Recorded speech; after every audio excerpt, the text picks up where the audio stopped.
1497, a disappearance of a gentleman becomes a gruesome story of familial rivalry. Join us on Mead and Murder as we uncover the mystery of Juan Borgia, written and directed by Adam McCain and Jacob Bouma-Sims. Music and production by Cassidy, and art by Zavora Alderman.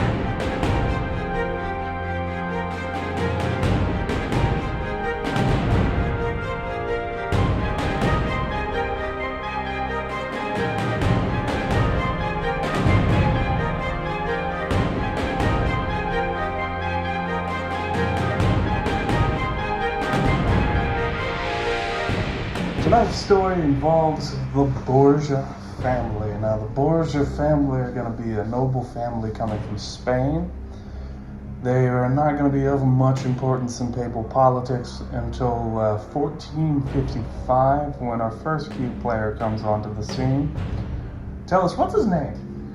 I believe his birth name was Alfonso de Borgia. Really, all you need to know is that he was there and who he was. Alfonso de Borgia is going to become Calixtus III, because at the time the two families feuding over the papacy in Italy, I believe it were the Orsini and Colonna families, they both decided to elect a pope that wouldn't last very long in office, and along came Calixtus III. Now, one thing he did, if I remember correctly, you did this part of the research. One thing he did was kind of funny to me. He started a riot. So allegedly there was this tradition called Monte Giordano, and it was one in which representatives of the Jewish community presented a scroll of the Torah to the Pope, and the Pope's job was just to accept it. Kind of this ecumenical thing. Catholics and Jews getting along. Well, he did is he decided to troll them, and he said, "I ratify the law, but I condemn your interpretation of it." And in this story, that then caused a riot, and his life was in danger, and he had to get out of there. Calixtus, he's gonna have kind of an uneventful reign. Another thing he did that I don't know if showed up in your research, but showed up in mine. Another thing he did was approve the retrial of Joan of Arc, which is absolutely hilarious because by this time Joan of Arc was long dead. Yeah, I know. I actually did find that. Yeah, and then they acquitted her. After she's long dead, because that's helpful. Tables really turn for the Borgias when 1492 comes around, because that is when the current patriarch of the Borgia family, Cardinal Rodrigo Borgia of Valencia, obviously, is going to become Pope Alexander VI. Now, this election, just like with Calixtus's election, is going to be an extremely contested one. It's rigged, folks. There are report after report that the Borgias bought that papacy, that the Borgias promised benefices and titles to various cardinals to get their votes. And one report from the arbiter of all truth, Wikipedia, said that when Rodrigo Borgia was elected, a cardinal in the room would say, "Flee, we are in the hands of a wolf." So, but the funny thing is... Salty. Yeah, he's a very salty dude. The funny thing is, Rodrigo was actually a very popular guy, because long before this, he served as vice-chancellor of the church in Rome under a few popes, and by that time, he was a very, very, very popular dude. Yeah. Sources... Sorry, you were saying? One thing you'll notice about some of these names is they are, in fact, Spanish and not Italian. If you watch at least the beginning of the Borgias series on Netflix, you'll notice that, they play up some of the suspicion that Italians or Romans or insiders of the church had towards the Borgias because of their Spanish identity. Which the suspicion was a true thing. The suspicion toward outsiders and Spaniards were true, but they were not as true as the show wanted to make it out to be. Yeah. By the time he had become Pope, he's already had 4 adult children, which are at this point, their names are Juan, gonna get into him in more detail later, Lucrezia, Cesare, and Yeah, Giuffre. Juan turns out to be not entirely irrelevant to the subject of this episode. Giuffre isn't exactly a relevant Borgia until, well, actually, yeah, he does have some relevancy into this episode, but yeah. We'll get into that. In short, the Borgias were a family coming out of Valencia, Spain. I realize we were kind of all over the place, so I'm going to summarize what we've talked about up to this point. The Borgias were a family coming out of Valencia, Spain. They're not going to have as much political power until 1455 with the coming of Pope Calixtus III. Pope Calixtus, he really had an uneventful reign. He's going to pave the way for his nephew, or at least the one he called his nephew. Apparently there were times when men would call their illegitimate children their nephew. But he's going to pave the way for Rodrigo de Borgia to become Pope Alexander VI in 1492. Both of their elections were contested. Both of their elections were suspected of bribery and a term you've probably never heard before, simony, which is the selling of ecclesiastical offices, pretty much. But yeah, it's because of this one dude named Simon who did a lot of it. You know, it's actually Paul Simon. He's a time traveler. It's a time traveler. It steals elections. Dang, dude. Imagine if we could do that. Have him. Pope Mechanicus, dude. Elect me Pope. Imagine the political power I'd have. I'd make a horrible Pope, to be honest with you. I'd be like Rodrigo Borgia. I'd be, administratively speaking, pretty decent. But I would not make for the best of popes. But that's a story for another time. What you came here for is to hear about this next story we're about to tell you. Let's fast forward a little bit in Rodrigo Borgia's reign to 1497, June of 1497. One night, the Borgia children, Lucrezia, Juan, Cesare, and Giuffre, are all at a dinner with their mother. Their mother was a woman named Vanozza de Catanae. She's not going to play much importance in the story. And when Juan and Cesare both leave, they ride together for a little while, but at that dinner and at this night ride, there's been the presence of some strange masked man following them around. He was reported to have followed them around for a month prior to this. At one point in the night, Juan decides he wants to go out and pursue his own lechery and have his own fun. It's at that point, from that point on, Juan vanishes. Nobody can find him. What do you think happened here? I'm going to say, he went out into the woods and built a cabin. He was murdered. Spoiler alert, yeah, he was murdered. He and this masked man rode into, now, the spots he rode into were contested. I read that he was found, that he had ridden into the Piazza degli Ebrei, but another source said it was near the site of the future Piazza della Giudecca. So we'll say he rode into some part of Rome with this masked man behind him, and they left a servant behind them. Now what they told this servant was to stay here, and if I'm not back within the hour, go home. Yeah, I read that was his horseman or groom. Which, in this case, home was the Vatican, obviously. Not even an hour later, this guy that's waiting is brutally beaten. He hides in a house, but it's too late. He's found dead the next day. But yeah, where things get interesting is sometime after Juan Borgia's horse returns. It's a white horse. No, it's not a white horse. I couldn't find exactly what type of horse it was, but his horse returns, but Juan is not riding it, and one of the stirrups is missing. Now, when Juan first disappears, Pope Alexander VI, remember that's his father, will not initially be worried, but once one day becomes two, Alexander VI starts to panic and orders a citywide search. So, Juan has disappeared. At first, it's thought that he is out with his mistress, but after this citywide search, a witness comes forth, a fellow by the name of Giorgio Schiavi.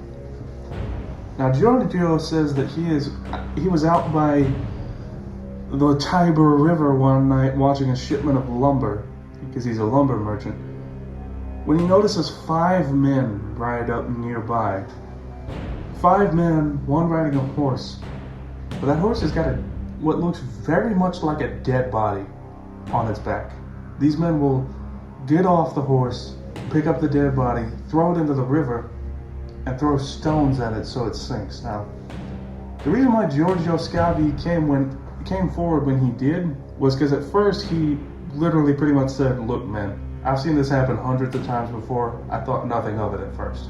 Sometime later, after this witness account and a combing of the Tiber River, Juan Borgia's body is found with 9 stab wounds, but all his money's still in his pocket, and all his clothes are still on him, so this clearly wasn't a robbery.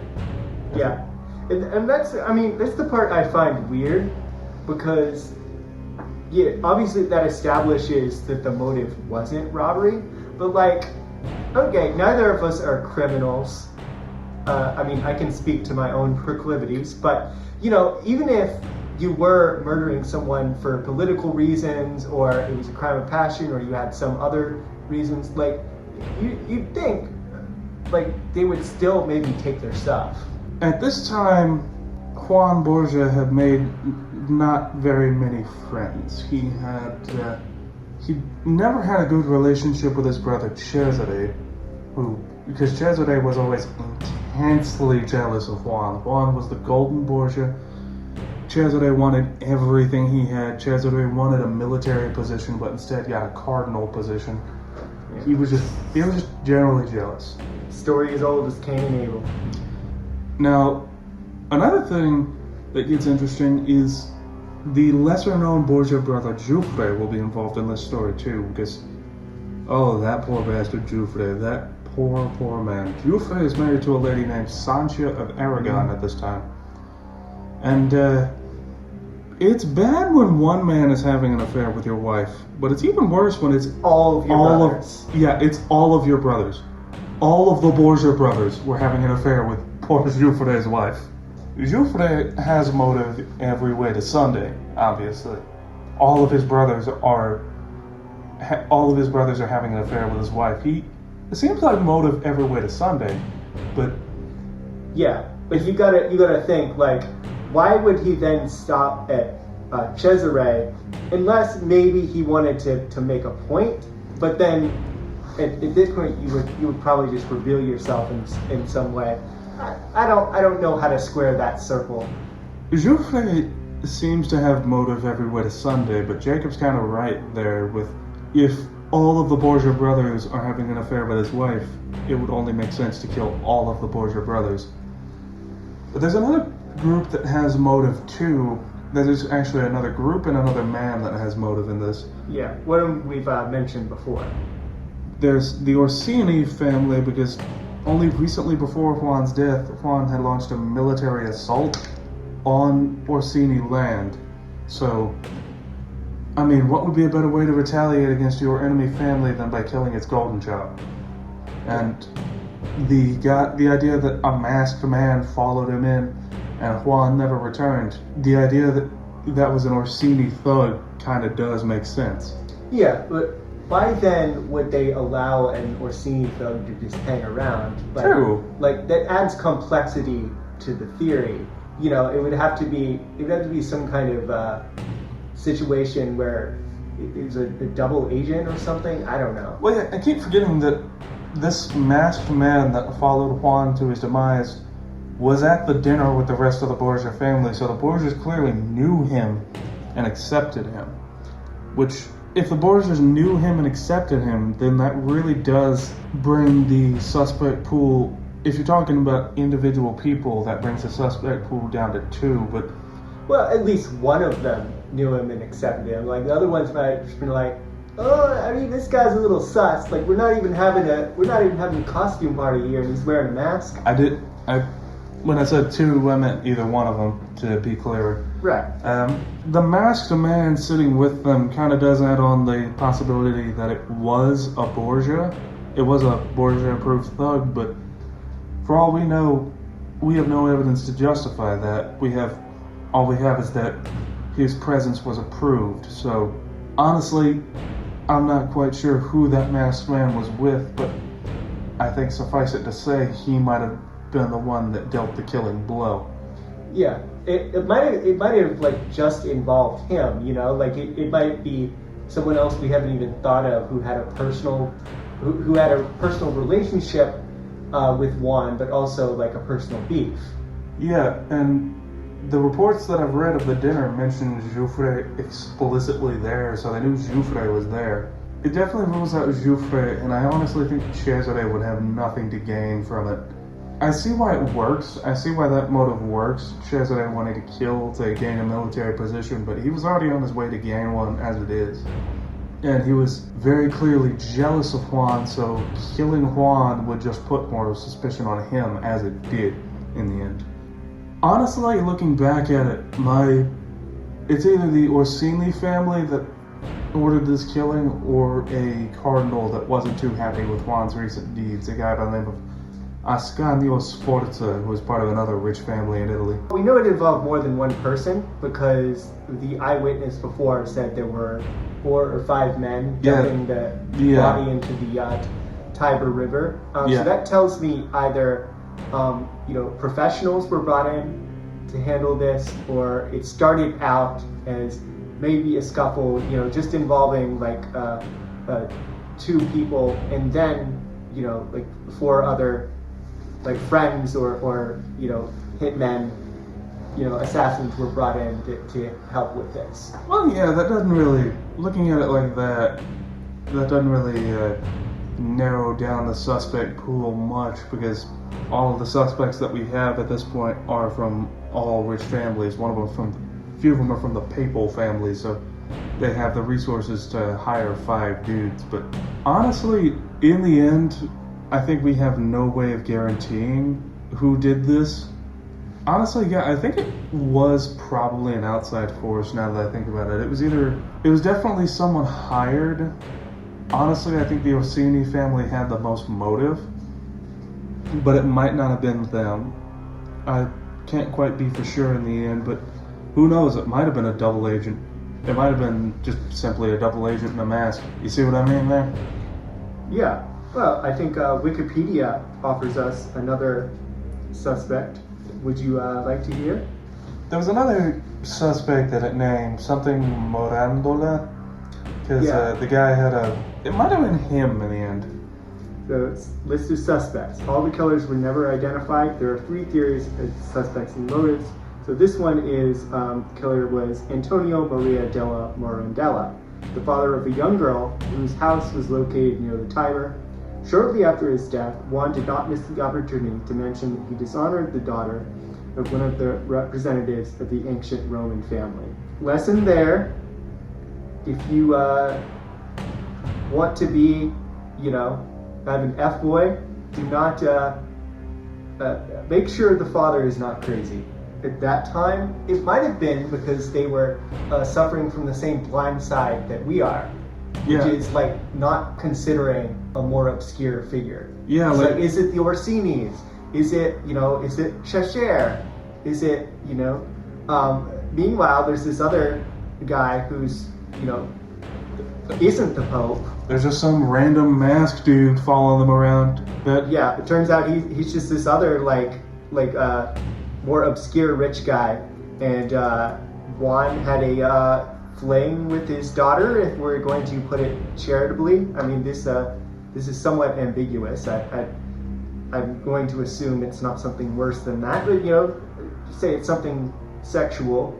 Father did not like it. Juan had a relationship with the father, and they duped it out, and he ended up stabbed 9 times. So at this point, we know that Juan Borgia has been found dead, stabbed 9 times. There are 4 individual men that are suspects, 5 if you count a whole family.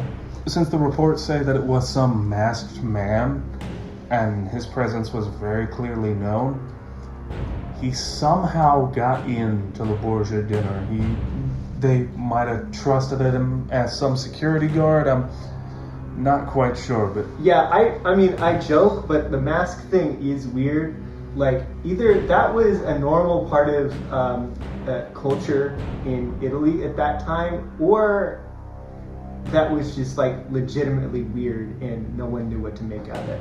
Or yeah, he might have been like a security guard or some kind of like hired thug. Did we miss anything? I think that's everything we covered for this murder. Juan Borgia, stabbed 9 times, dropped in the Tiber River. They found him. We don't know who did it. There are a lot of theories, there are a lot of speculation.